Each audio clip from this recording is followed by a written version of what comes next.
Bonjour et bienvenue dans cette vidéo. En bourse, il est possible d'anticiper les variations des cours. On utilise pour cela l'analyse fondamentale, c'est-à-dire aux annonces du calendrier économique, et l'analyse technique, aussi appelée l'analyse graphique. Les supports et résistances sont un des meilleurs moyens d'anticiper ces variations. Nous allons donc nous intéresser ici à ces lignes simples mais redoutablement efficaces.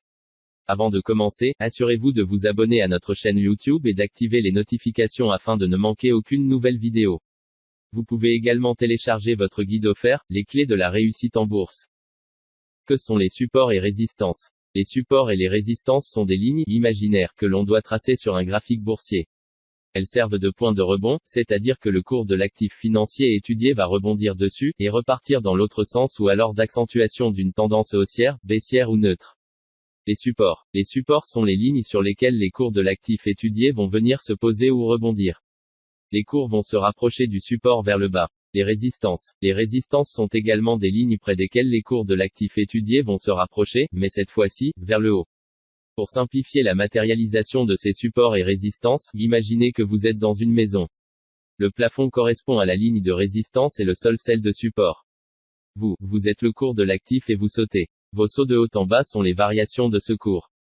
On obtient un schéma suivant. Dans cette illustration, vous pouvez vous imaginer essayant de sauter pour atteindre le grenier. Vous vous appuyez sur le sol, c'est-à-dire la ligne de support et signaux d'achat pour prendre votre élan et sauter. Vous essayez à plusieurs reprises mais vous sautez plus ou moins toujours à la même hauteur, ce sont les signaux de vente. Avec de l'entraînement vous allez finir par arriver à votre objectif, sauter jusqu'au grenier, et vous allez même continuer d'aller plus haut, c'est une cassure de la résistance, jusqu'à ce que vous soyez épuisé. En revanche, si vous prenez du poids, en retombant sur le sol vous risquez de passer au travers et de vous retrouver dans la cave, c'est une cassure du support. Les différents types de supports et résistances. Les supports, comme les résistances, sont des lignes que l'on trace. Cependant, il n'existe pas qu'un seul type de support et de résistance, mais trois. Horizontales. Sur ce graphique on remarque que l'on a pu tracer deux lignes horizontales. La plus haute correspond à la ligne de résistance et la plus basse à celle du support. Ces deux lignes forment un canal et en général les cours restent entre ces deux lignes pendant un certain temps. On peut ainsi acheter lorsque les cours se rapprochent du support et vendre lorsqu'ils se rapprochent de la résistance. Lorsque les cours cassent une ligne de résistance, ils ont de fortes chances de continuer à monter encore longtemps. A l'inverse, lorsque les cours cassent une ligne de support, la probabilité qu'ils continuent leur descente longtemps est forte. Oblique ascendant. Même principe que pour l'horizontale, la ligne la plus haute correspond à la résistance quand la ligne du bas correspond au support. Petite particularité, sur le signal de vente le plus haut, dernier rond bleu en haut, la montée a été plus difficile. Il a fallu au cours, plusieurs petites montées alors que pour les autres on retrouve principalement une grosse montée. Cette hésitation marque un probable retournement définitif des cours. Oblique descendant. Comme pour les deux autres types, la ligne du haut correspond à la résistance et celle du bas au support. Ce graphique est à tendance baissière et présente une cassure de la résistance tout en bas qui annonce une remontée longue des cours. On retrouve comme précédemment des signaux d'achat lorsque les cours se rapprochent du support et des signaux de vente lorsque les cours se rapprochent de la résistance. Le tout reste, enfermé, entre ces deux lignes. Comment identifier les supports et résistances et anticiper les variations de cours? Pour identifier une possible résistance ou un possible support, on dit en général qu'il faut repérer 3 plus hauts pour les résistances, ou 3 plus bas pour les supports, quasiment à la même hauteur pour un type horizontal, ou des plus hauts toujours plus hauts, oblique ascendant, ou des plus bas toujours plus bas, oblique descendant.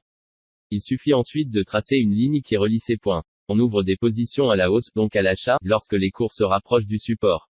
À l'inverse, on prend des positions à la baisse, donc à la vente, lorsque les cours se rapprochent de la résistance.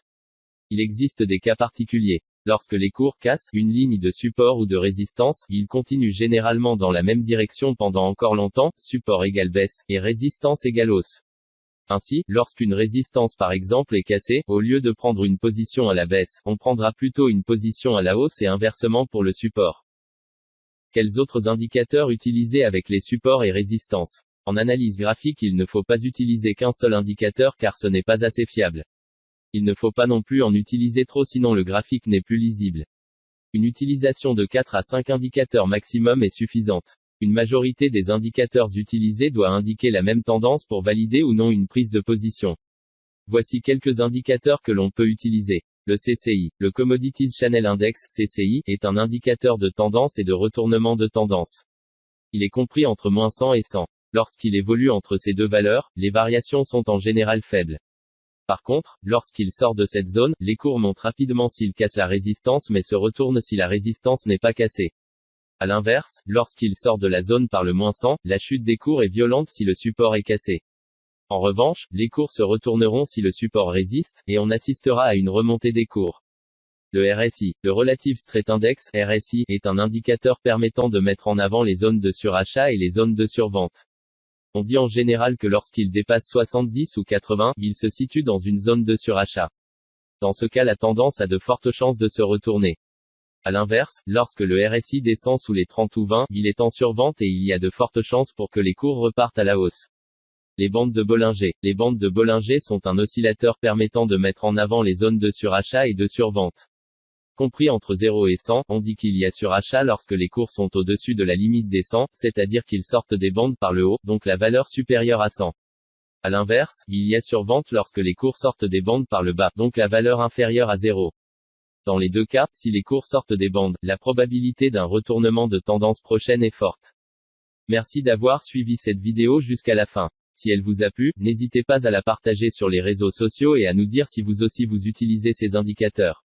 Vous trouverez également dans la description différentes ressources utiles comme l'ensemble de nos livres numériques gratuits et téléchargeables.